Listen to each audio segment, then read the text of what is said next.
एक सनकी राजा हर रोज सुबह अपने रानी को खड़ा कर उसके नथ में से 100 तीर निकालता था और पूछता था कि इस धरती पर मेरे जैसा और कोई भी वीर मर्द है। रानी बेचारी कहती, नहीं महाराज, आप जैसा कोई भी वीर पुरुष कोई नहीं है। समय बीता। एक बार रानी की माँ रानी से मिलने आई।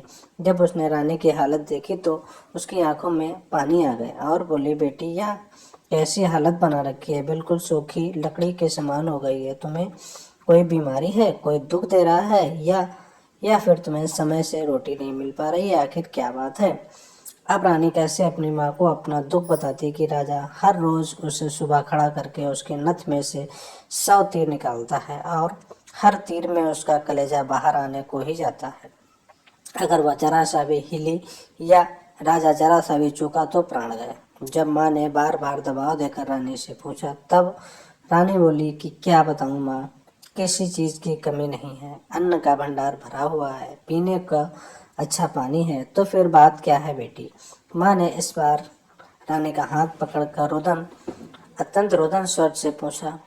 तो रानी टूट गई और अपनी वेदना प्रकट करते हुए कहा कि माँ, हमारे तुम्हारे जमाई राजा मेरी नथ में से 100 तीर डेली निकालते हैं।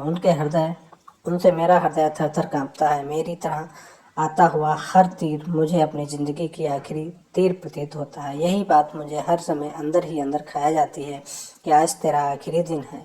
बस माँ, इसी चिंता के कारण कुछ भी मुझे खाने पीना मेरे हलक से नीचे नहीं उतरता है। माँ की बात।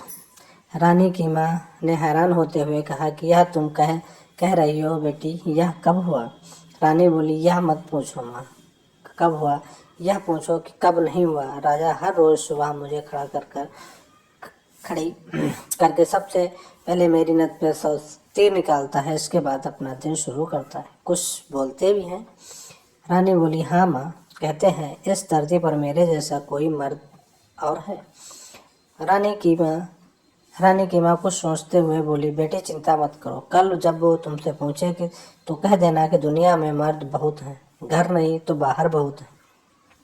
घर से बाहर निकलो, शेर को सवा शेर बहुत हैं। इतना कहकर रानी की माँ अपनी बेटी से विदाई लेकर अपने घर चली जाती है। अब रानी इंतजार था कि बस अगले सुबह का। रानी ने सोती हुई राजा ने सोती हुई रानी को हाथ पकड़कर उठाया और कहा, रानी आ जाओ, समय हो गया है। रानी ने सोचा, हे भगवान, आज बच जाऊं, फिर जो भी माँ कह गई थी वो बोल दूंगी। रानी उठकर बाग में जाकर आंख बंद करके अपनी नथ पकड़कर खड़ी हो गई। राजा ने रोज की तरह एक ही बार में 100 तीर रानी की नथ में से निकाले। तीर निकल राजा बोला कि बोल रानी, है कि दुनिया में मेरे जैसा कोई और शूरवीर मर्द है? रानी हिम्मत जुटाई बोली, महाराज, दुनिया में शूरवीर मर्द बहुत हैं, घर नहीं तो बाहर बहुत हैं। आप बाहर निकलो कर देखो, शेर को सवा शेर बहुत हैं। राजा हैरान होते हुए बोला, ठीक है रानी, अगर यही बात है तो कुछ खाने का सामान दे दो, मैं जा रहा हूँ बाहर शूरवीर मर्द देखने। मैं भी तो देखूं कि कोई मुझसे ज़्यादा शूरवीर मर्द है दुनिया में। थोड़ा बहुत खाने पीने का सामान लेकर राजा निकल पड़ा। चलते चलते एक कच्चे रास्ते पर हो लिया। थोड़ी दूर ही चला था कि आगे देखा कि एक आदमी रास्ते के किनारे पर लेटा ऊपर की तरफ एकटक देख रहा था। राजा को बहुत कौतूहल हुआ। ऊपर ऊपर की तरफ देखा तो उसे सिवाय सूर्य की तेज किरणों के कुछ दिखाई नहीं दिया। जिज्ञासा बस उसके पास जाकर पूछा, क्यों भाई, ऊपर क्या देख रहे हो? कान आदमी ने आदमी ने कहा, इंद्र के अखाड़े में परियों का नाच हो रहा है, वही देख रहा हूँ। राजा ने एक बार फिर ऊपर देखा और कुछ दिखाई न दिया। उसका आश्चर्य और बढ़ गया। काणे आदमी ने ऊपर की तरफ ध्यान लगाए लगाए राजा से पूछा, तुम कौन हो भाई और कहाँ से आए हो, कहाँ जा रहे हो? राजा बोला, मैं मालवा का राजा उत्पल राज हूँ। मैं दुनिया में शूरवीर मर्द देखने जा रहा हूँ। काणे को बहुत कौतूहल हुआ। बोला, तो थोड़ी देर रुको, मेरी प्रतीक्षा कर लो भाई। नाचते नाचते एक परी की पाजेब टूट गई है। वो नीचे गिरने वाली है, बस उसको लेकर मैं तुम्हारे साथ शूरवीर देखने मैं भी चलूँगा। कुछ ही देर में आकाश से छम की आवाज़ के साथ एक पाजेब नीचे आ गिरी। काणे ने उसे उठाया और जेब में रख लिया। बोला, अब चलो भाई, मर्द देखने। मर्द कैसे होते हैं मैं भी तो देखूं। राजा के आश्चर्य की कोई सीमा नहीं, और उसके अहंकार तो यहीं पर नष्ट हो चुका था। उसकी हवाइयाँ उड़ चुकी थी। सोचा कि तू तो रानी के नथ से तीर निकालकर अपने को बहुत बड़ा मर्द समझता था। तेरे से ज्यादा तो यह काणा है। एक आंख से अंधा होते हुए भी इंद्र के अखाड़े में क्या क्या हो रहा है ये देख लेता है। अब राजा, काणा आदमी दोनों एक साथ चल पड़े मर्द देखने। अब राजा और काणा दोनों आदमी आगे आगे चल पड़े। कुछ दूर चलने के बाद उसने देखा कि एक नौजवान व्यक्ति धनुष बाण लिए बैठा है, मानो कि किसी की प्रतीक्षा कर रहा हो। राजा ने उससे पूछा, क्यों भाई, कैसे बैठे हो? व्यक्ति बोला, अपने दोस्त का इंतजार कर रहा हूँ। राजा ने पूछ लिया, कहाँ है तुम्हारा दोस्त? व्यक्ति बोला, मैंने 100 कोस पर तीर मारा और उसे लेने के लिए गया है।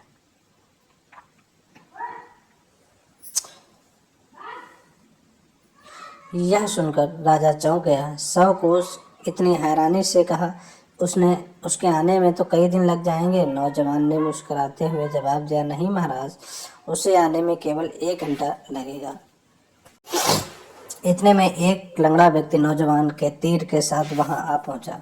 राजा तो तो काटे तो खून नहीं, रानी की नस से तीर तीर निकाल खुद को वीर समझने वाले राजा को अब एक और बड़े शूरवीर टकरा रहे थे। अब तीनों एक साथ चल पड़े। थोड़ी दूर चलने के बाद वे एक नगर पहुंचे, जहां एक राजा की बेटी का स्वयंवर चल रहा था। स्वयंवर की शर्त थी कि जो व्यक्ति 50 कोस दूर से हंसता पान बोल सुपारी 2 घंटे से लेकर आएगा, उसी को राजकुमारी का विवाह होगा।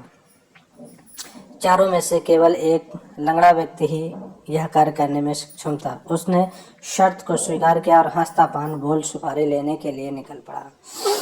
अपनी दिव्य गति से वह शीघ्र ही पेड़ के पास पहुंच गया और पेड़ से सुपारी तोड़कर अपनी जेब में रख ली और सोचा, समय थोड़ा समय है, क्यों न सुस्ता लूं।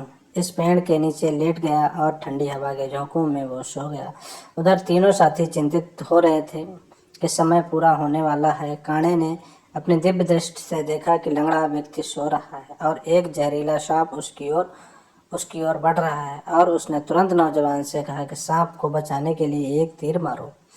नौजवान ने तीर चलाया और तीर सीधा सांप के फन पर जाकर लगा।